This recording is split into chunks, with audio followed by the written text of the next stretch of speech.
No final do século XIX, uma nova classe imigrante surge no Brasil para substituir o trabalho escravo. Ávidos empreendedores buscam maneiras de suprir o novo mercado. Veja, produto de primeira. Controlando a manufatura e o comércio de seus produtos, um desses empreendedores torna-se um dos homens mais ricos e poderosos do Brasil. Francesco Matarazzo. Hoje eu sou o maior comerciante de farinha de São Paulo. Com um moinho, eu vou ser o único fabricante. A construção de seu imponente moinho é um marco nacional e contribui decisivamente para o desenvolvimento do Brasil.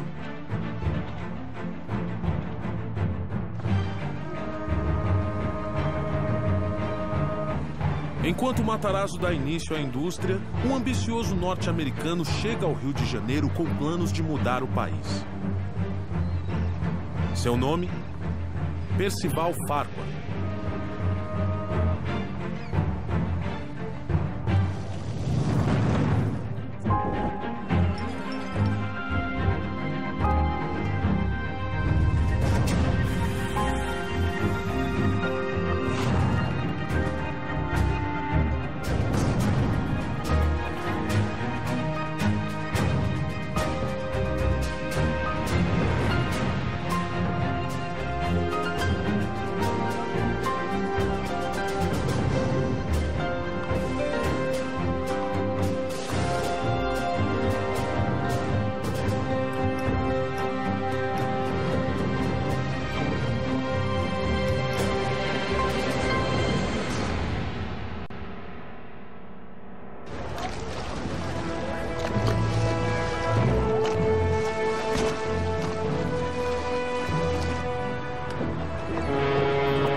O senhor está atrasado.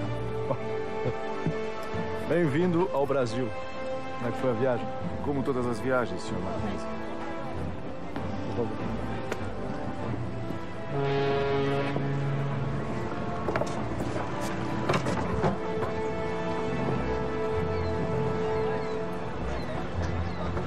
Então, essa coisa precária é o porto da capital do Brasil. Pois prepare-se. O restante desse país será uma surpresa mais desagradável ainda. Ótimo. Ótimo. Onde falta estrutura, senhor Mackenzie, sobra oportunidade. O Brasil do começo do século XX ainda é um país rural. A infraestrutura é incipiente e a integração do território é precária. Até mesmo na capital da República, os serviços públicos são obsoletos. O Rio de Janeiro ainda não tem energia elétrica. É para mudar isso que Farquhar se associa à empresa canadense Light and Power. Junto a Alexander Mackenzie, ele inicia um plano de eletrificação do Rio de Janeiro. Aí que aparece o papel de um empresário novo que busca, junto à Light, chegar ao Brasil, e a Light precisava disso para expandir o seu negócio para o Rio de Janeiro. E, por outro lado, vai enfrentar um grupo que é um grupo poderoso, mas que é relativamente novo no setor elétrico. Senhor Eduardo, é um prazer. Bom recebê-lo. Por favor, fique à vontade. Guilherme, meu filho. Guilherme, senhor Guilherme. Por favor, fique à vontade. Senhores, eu pedi essa reunião para que acabássemos de uma vez por todas com esses conflitos absurdos. E como o senhor faria isso, Sr. Farquhar? É simples. Eu quero colocar a família Guinea no projeto da Companhia Light. Vamos eletrificar o Rio de Janeiro juntos. Vocês seriam contratados como empreiteiros da Light. Ficariam responsáveis por construir toda a infraestrutura do projeto. Não. Perdão? A nossa resposta é não. Guilherme. O Rio de Janeiro não precisa do senhor, Mr. Farquhar. O plano da Companhia Light está enfrentando a oposição de uma tradicional e poderosa família carioca, a família Guinea. O grande negócio deles, e isso tornava-os realmente um conglomerado importante, era o Porto de Santos. Toda a força motriz do porto seria elétrica. Então, isso vai fazer com que eles pulassem para o ramo elétrico. Inicialmente, para suprir as necessidades do porto. Depois, eles vão perceber aquilo como um ótimo filão para outros ganhos, né? O progresso chegará ao Rio de Janeiro com ou sem vocês? Acho que não vai ser tão simples assim. É bem provável que o senhor não tenha conhecimento do decreto antimonopólio?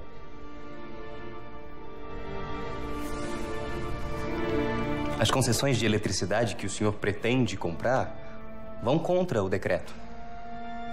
A sua companhia será impedida de funcionar e nada sairá do papel.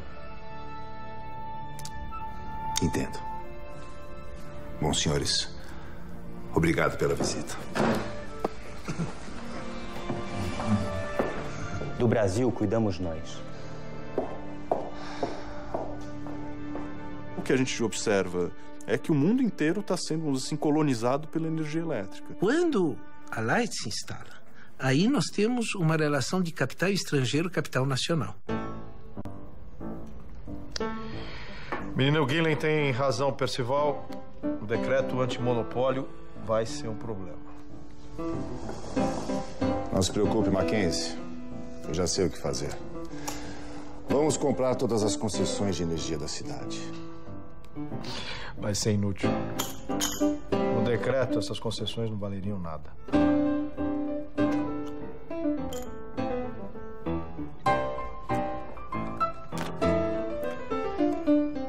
Full House.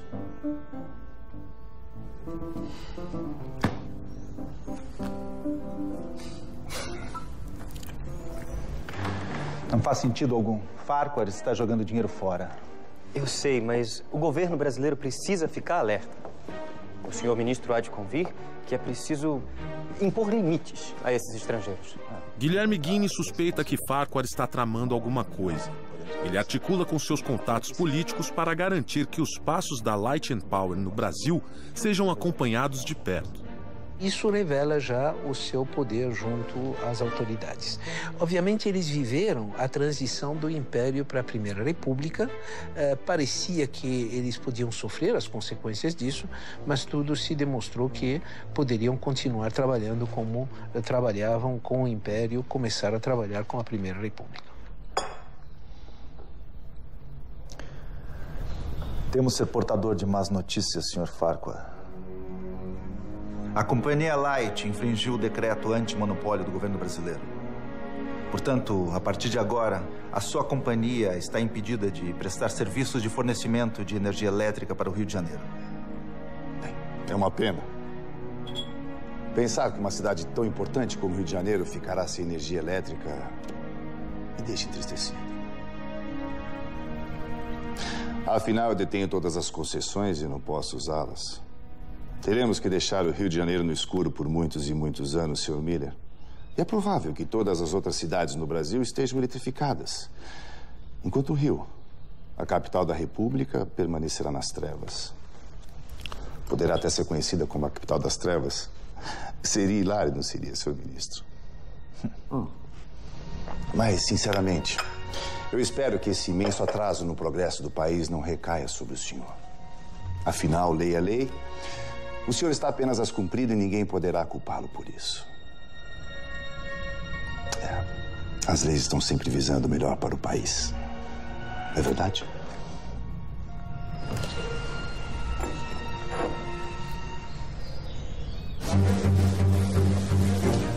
Senhoras e senhores, muito obrigado pela presença de vocês aqui hoje. Hoje é um dia muito especial para o Rio de Janeiro, que finalmente sairá das trevas. O decreto antimonopólio é derrubado. A eletrificação do Rio de Janeiro começa e tudo está nas mãos de Farquhar. Bem-vindos ao progresso.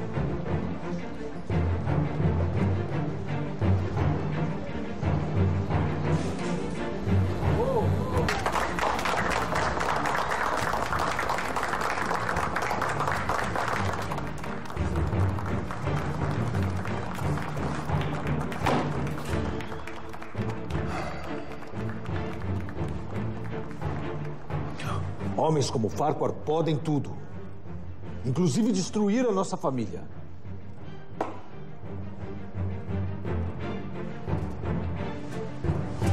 Missão cumprida, Percival. Você conseguiu. Isso é só o começo, meu caro. Tem outros planos para o Rio de Janeiro? Eu tenho planos para todo o Brasil.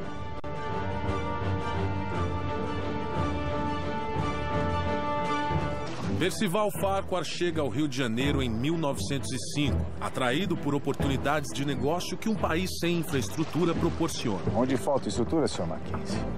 Sobra oportunidade. Seu primeiro projeto é eletrificar o Rio de Janeiro através da Light and Power Company. Mas seus planos esbarram no nacionalismo de um ambicioso jovem brasileiro, Guilherme Guim. Do Brasil cuidamos nós. Com o poder de seu dinheiro, Farquhar consegue contornar as leis antitruste locais e dá início à eletrificação do Rio de Janeiro. E esse é apenas o primeiro passo do grande plano que o americano tem para o Brasil.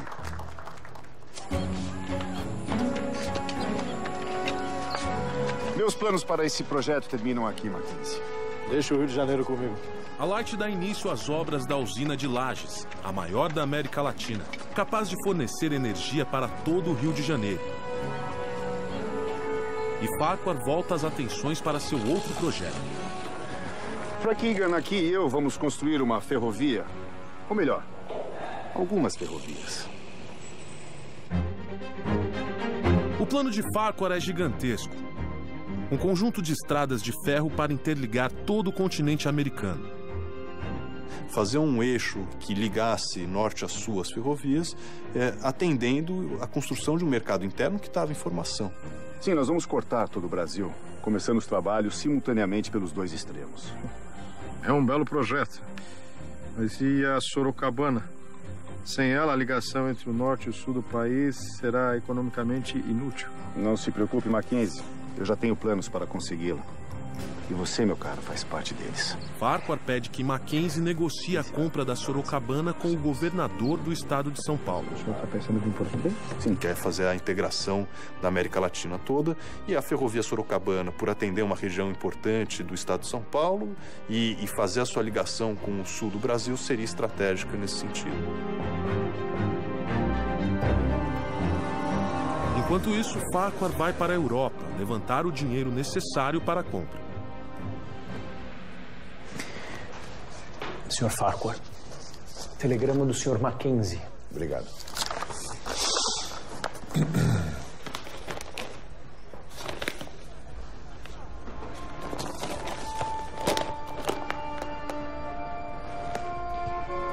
Algum problema, senhor? Os ingleses fizeram uma oferta, vão comprar Sorocabana. Mas sem essa ferrovia, o seu projeto fica inviável. Frank, me dê o Jornal da Manhã.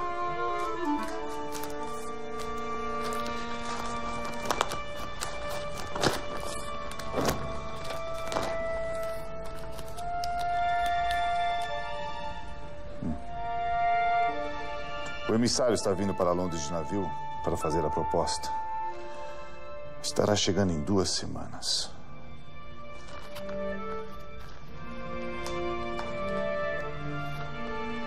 E qual o plano? Mande um telegrama imediatamente para o Mackenzie no Brasil e descubra quanto os ingleses estão pagando.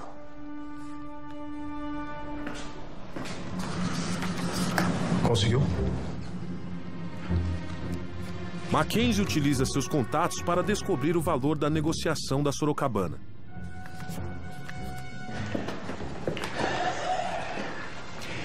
Os ingleses estão oferecendo 2 milhões de libras, Sr. Farquhar. Vamos cobrir a oferta. Mas é muito dinheiro. E o senhor tem apenas 2 semanas para consegui-lo.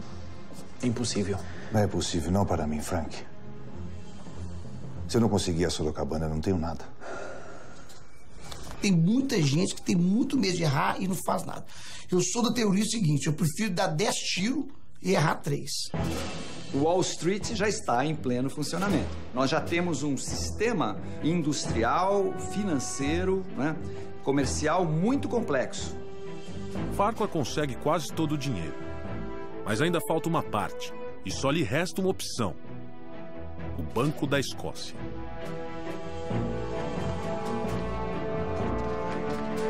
Só um segundo, Sr. Farquhar. Negócios importantes não podem esperar. O presidente do Banco da Escócia é o britânico Lord Balfour. Mas, para azar de Farquhar, Balfour também é presidente da São Paulo Railway.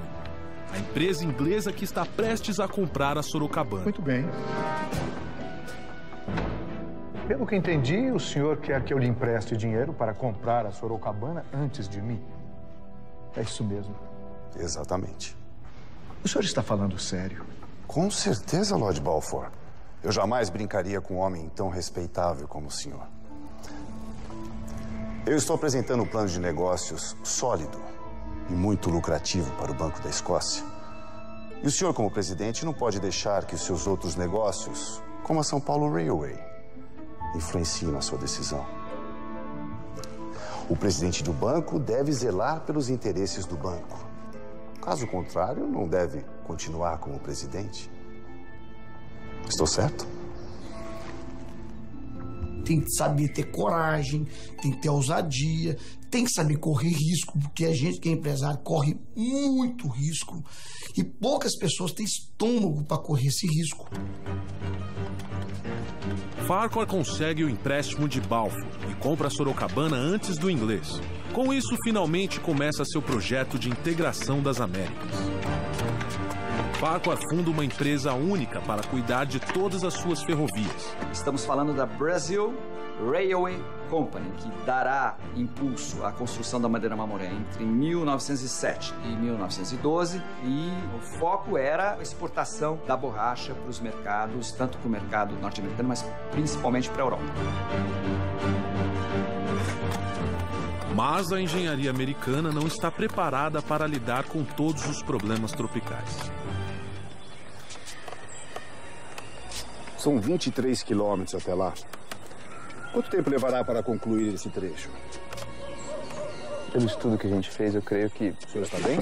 Sim, eu tô... É só...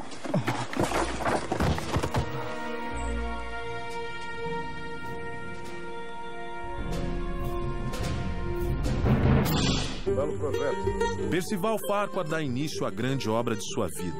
Uma malha ferroviária integrando as Américas. Nós vamos cortar todo o Brasil, começando os trabalhos simultaneamente pelos dois extremos.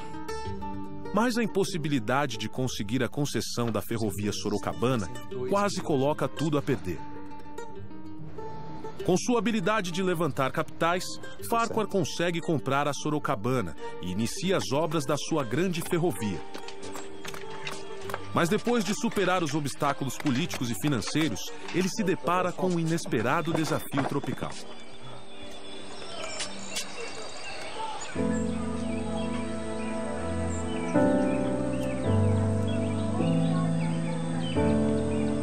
Fique tranquilo, Sr. Farquhar.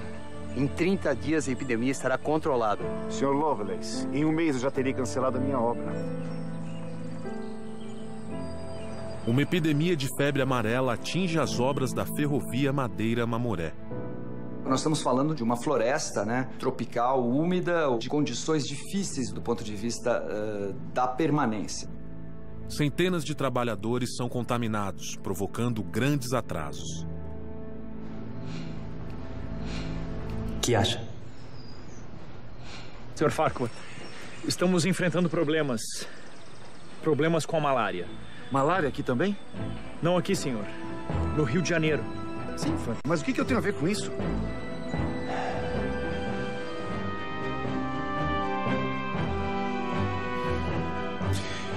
Eu tenho minhas dúvidas, Guilherme. É a estratégia perfeita. Com isso, nós vamos parar a obra da usina de Lajes. Espero que você saiba o que está fazendo. Nós não podemos ter uma nova derrota pública para o Farquhar. Não tem com que se preocupar. Será o fim de Percival Farquhar. Ele tinha essa capacidade de lidar com imprensa no bolso, né? Enfim, brilhante nesse aspecto. Guilherme Guiney planta uma história na imprensa de que a epidemia de malária no Rio de Janeiro está sendo causada pela usina de Farquhar. Se a obra da usina for paralisada, os planos de Farquhar de eletrificar a capital da República serão destruídos. Para rebater as acusações de Guiney, Farquhar convoca o médico sanitarista Oswaldo Cruz. Oswaldo Cruz é um antigo aliado dos Guiney. Ainda assim, Farquhar sabe que Cruz é a pessoa mais adequada para cuidar do assunto.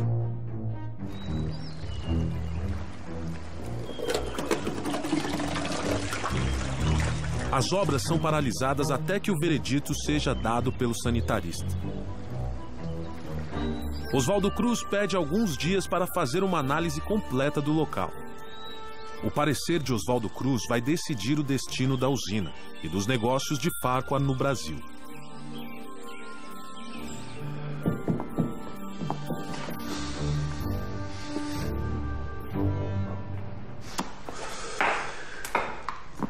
O que ele disse? A usina foi absolvida. Somos inocentes. Ótimo. Obrigado por essa notícia hoje. Prazer, Sr. Farquhar. É inacreditável. Eu não consigo entender por que Oswaldo Cruz nos trairia dessa forma. Ele não traiu ninguém. Oswaldo Cruz fez o que tinha que fazer. Chega de jogar o nome da nossa família na lama. Você vai para Salvador, Guilherme. E vai ficar por lá. Então, Guilherme ganha o direito de representar os negócios da família Guinea em Salvador. Ou seja, prêmio pra lá de consolação.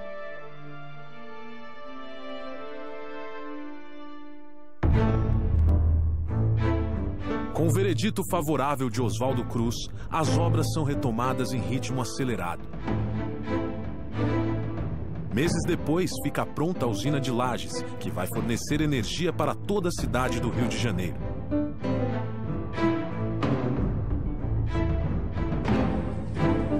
E Farquhar, triunfante, volta suas atenções para a Brazil Railway. Impressionado com a integridade de Oswaldo Cruz, Farquhar chama o médico brasileiro para cuidar da febre amarela no trecho Madeira-Mamoré, passando por cima de seu conterrâneo, Carl Lovelace.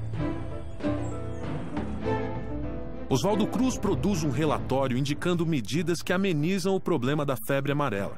As obras são retomadas. É o início da Era de Ouro de Farquhar. Ele foi um grande capitalista, né? De ferrovias, de portos, de transportes urbanos e tantos outros empreendimentos que ele tinha simultaneamente em várias capitais brasileiras, né? Seu império está crescendo. E nada parece capaz de parar Farquhar.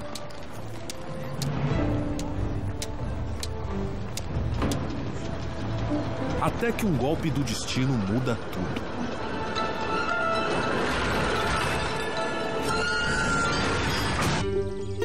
Farquhar começa a construir sua malha ferroviária, mas um surto de febre amarela atrasa as obras.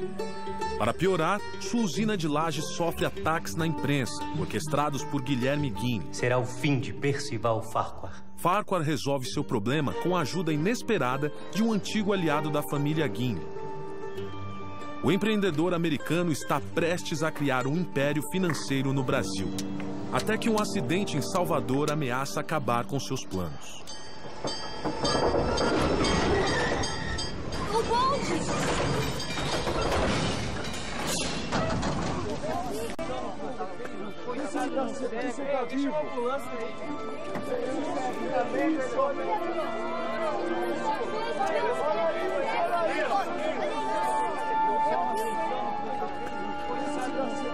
Um cego morre atravessando a rua em Salvador e o bonde que o atropelou é operado pela Bahia Tramway, uma empresa de Percival Farquhar.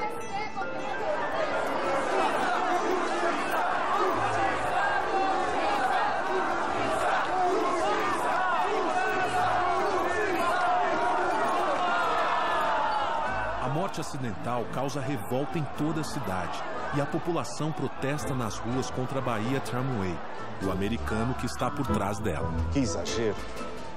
Foi um simples acidente isso. Trágico, sim, claro, mas nada além disso.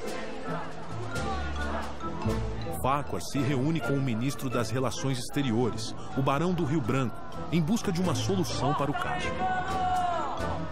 O governo precisa enviar as tropas imediatamente. As coisas estão saindo do controle. E eu exijo que meu patrimônio seja protegido. Eu sinto informar que o governo não vai interferir na questão, Sr. Farquhar. Então quem vai?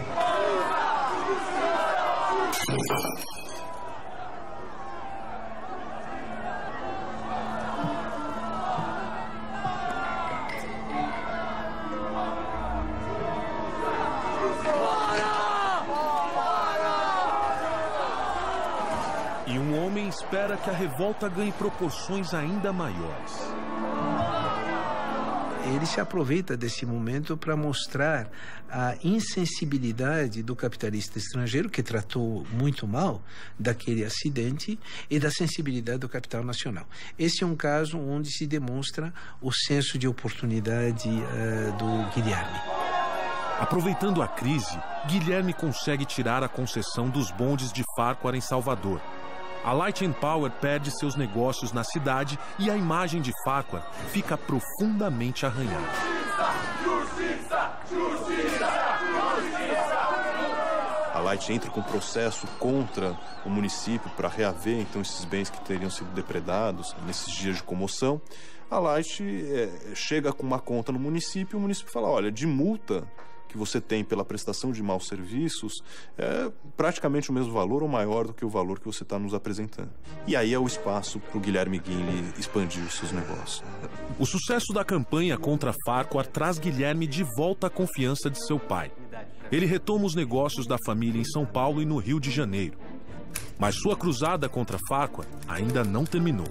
A vitória contra a empresa Light & Power Company, propriedade do Sr. Percival Farquhar, foi uma grande conquista dos brasileiros. Está mais do que claro que os investidores estrangeiros vêm para cá apenas para se beneficiarem às custas da população.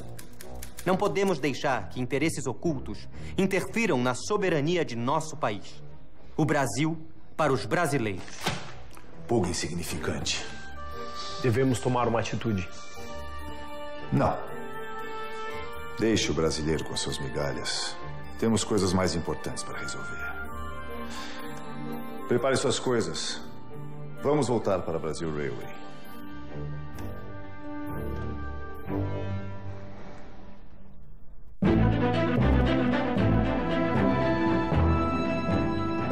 Senhoras e senhores, eu queria agradecer a presença de vocês aqui hoje. Farquhar consegue inaugurar o trecho Madeira-Mamoré em 1912. O foco era a borracha, quer dizer, o látex. Essa extração, então, depois é concentrada, é levada para algumas vilas, para algumas cidades, né? E transportada através da ferrovia até navios de grande calado. A navegação se fazia, então, através do Rio Madeira, depois do Rio Amazonas, até Belém do Pará. Então, o Farquhar estava, vamos dizer, envolvido em vários e vários investimentos, né? Porque nós, os brasileiros, serão o futuro. Muito obrigado a vocês.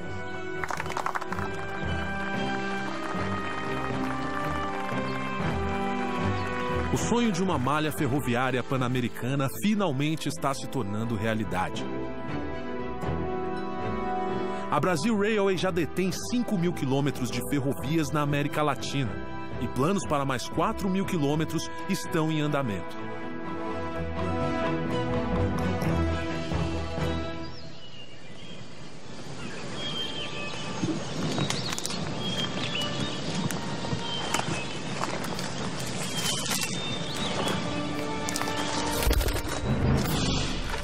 Pelotão, alto. Cabo. Quanto falta até aí, Dani?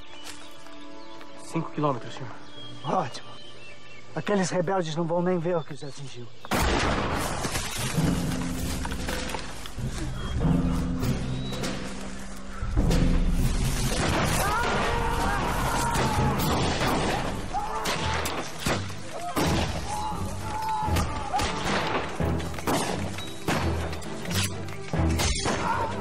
Mas antes que Farquhar possa alcançar seu grande objetivo, uma revolta no sul do país cruza seu caminho. Estoura uma guerra civil e no centro dela está a Brasil Railway. Um dos bondes de Percival Farquhar atropela um cego em Salvador, causando uma revolta anti-americana na cidade. Insuflada por Guilherme Guinle, a sociedade baiana exige a punição de Farquhar, que é expulso da cidade. Guilherme retorna vitorioso para o Rio de Janeiro, pronto para continuar atacando o americano. Farquhar abandona o Rio e retoma os trabalhos da Brazil Railway, visando completar a ligação das Américas. Mas um conflito no sul do Brasil coloca em xeque seu sonho de controlar os meios de transporte de todo o continente.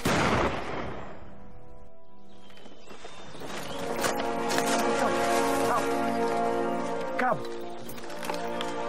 quanto falta até aí, Dani?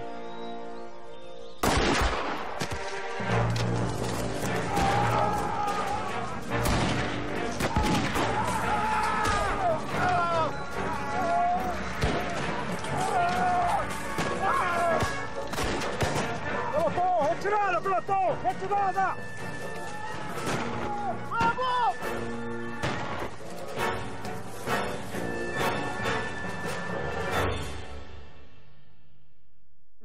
Em Santa Catarina começa uma revolta de camponeses que perderam suas terras para a Brazil Railway. É a Guerra do Contestado que ameaça o trecho entre São Paulo e Rio Grande do Sul das ferrovias de Farquhar. Com a companhia ferroviária, que é a Brazil Railway, que é todinha coordenada, né, por técnicos e engenheiros que vêm dos Estados Unidos e da Alemanha, né, você tem ali um controle sobre os territórios e uma invasão sobre as terras indígenas, sobre as terras camponesas, que vão sendo empurrados e que se organizam para defender sua terra e reagem, né, chamando os seus valores, a sua religiosidade.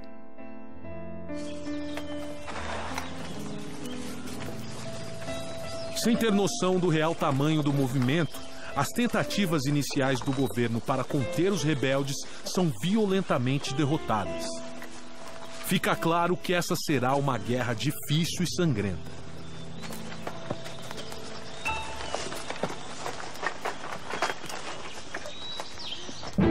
Farquhar apela para um velho conhecido, o novo ministro das Relações Exteriores, Lauro Miller. Nós estamos negociando, mas a situação é delicada. Não me interessa. Dê um jeito naqueles caboclos e proteja minha ferrovia. Ou farei o governo brasileiro pagar cada centímetro de ferrovia destruído. E com juros.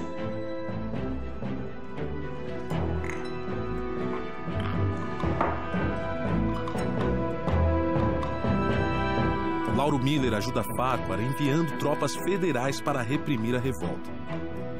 Nós temos o exército brasileiro deslocado para bater mesmo fortemente nessa população que impedia a modernização.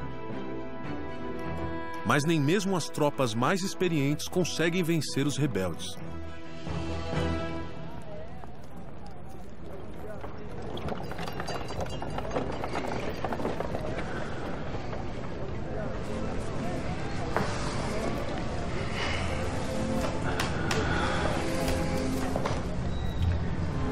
Seu pai foi um bom homem, Guilherme.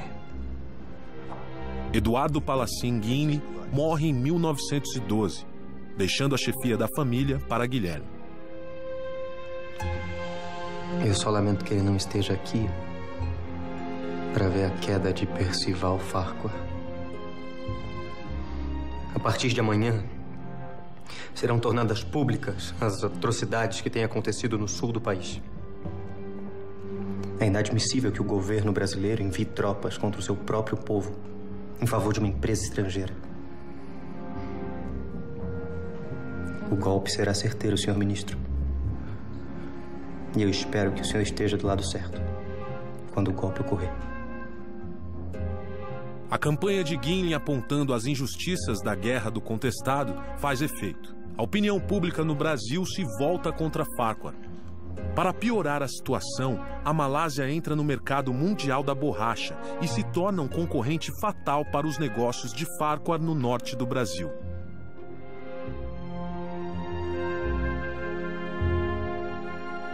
A partir desse momento, o Farquhar vai ter, acho que, talvez um primeiro grande baque, né, nos seus negócios. Esse país foi um erro. Todos os meus negócios estão ruindo. Nem todo, Sr. Farquhar. A Brasil Railway continua operando no azul. Você verificou os relatórios mais uma vez, Igan? Tem certeza dos números? Certeza absoluta. Aquela ferrovia está em meio a uma guerra. Eu não consigo entender como ela pode estar dando lucros. É uma empresa sólida. E vai ser minha salvação. Percival, é melhor você pensar bem no seu próximo passo.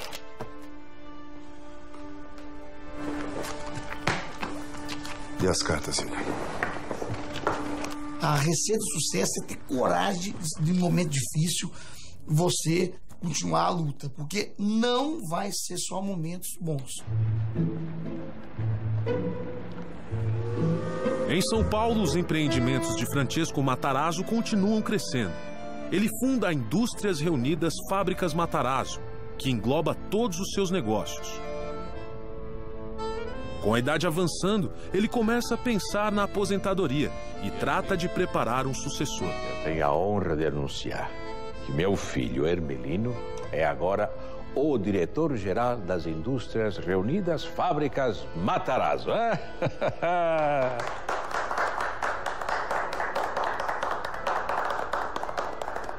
Agora, o chefe da família é você.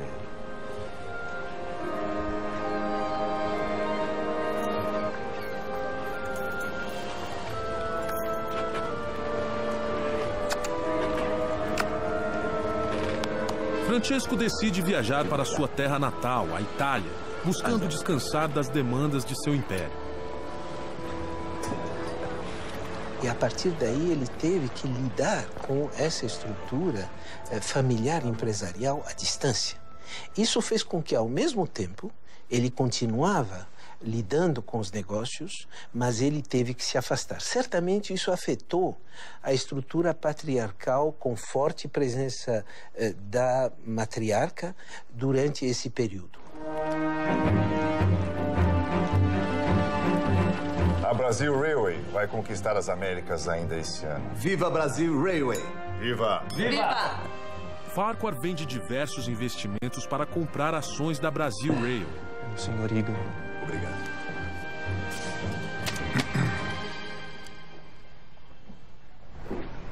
Algum problema, Percival? Não. Tudo bem, o jantar está servido. Bom apetite a todos. Obrigado. Igan havia mentido nos relatórios financeiros. A Brasil Railway está quebrada. Farquhar dá sua última cartada e tenta empréstimos na Europa para salvar seu império. O Farquhar, ele tinha uma capacidade de convencimento dos investidores estrangeiros, então nos mercados em Paris, em Londres, em Nova York. O Brasil sempre teve um grande problema na área de investimento, né? Então você tem que ser criativo, inovador para poder conseguir financiamento. Com a promessa de um empréstimo, Farquhar retorna ao Brasil. Bom rever um velho amigo nesses novos tempos. Voltei para recomeçar, Alex. Então você não ficou sabendo? O quê? A guerra começou. Em 1914, estoura a Primeira Guerra Mundial.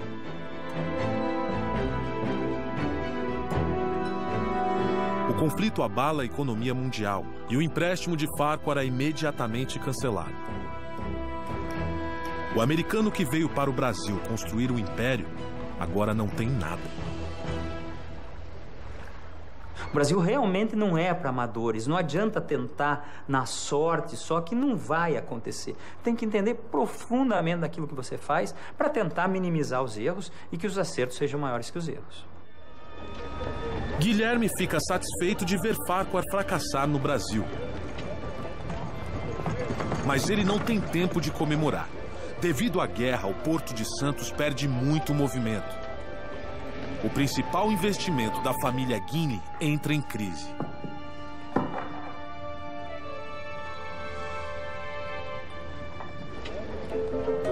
Enquanto a maioria sofre durante a Primeira Guerra Mundial, um imigrante italiano está determinado a lucrar com ela. Giuseppe Martinelli chegou ao Brasil pobre, mas cheio de ambição. Em alguns anos, fez fortuna no país, importando principalmente bebidas.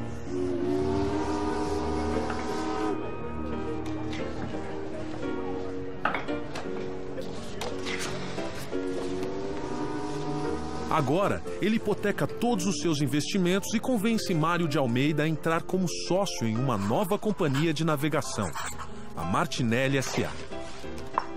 Dê entrada imediatamente. Tem certeza que é uma boa ideia, Martinelli? Temo que aproveitar a guerra, Almeida. Não fugir dela.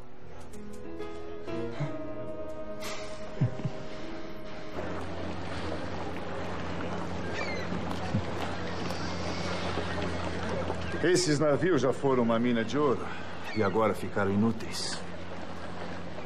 Esse país pode te destruir, Sr. Martinelli.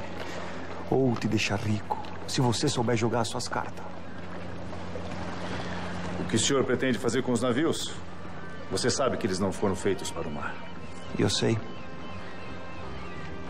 Nós estamos muito longe do Rio Madeira. Eu não vou navegar pelo Rio Madeira. Eu vou atravessar o Atlântico.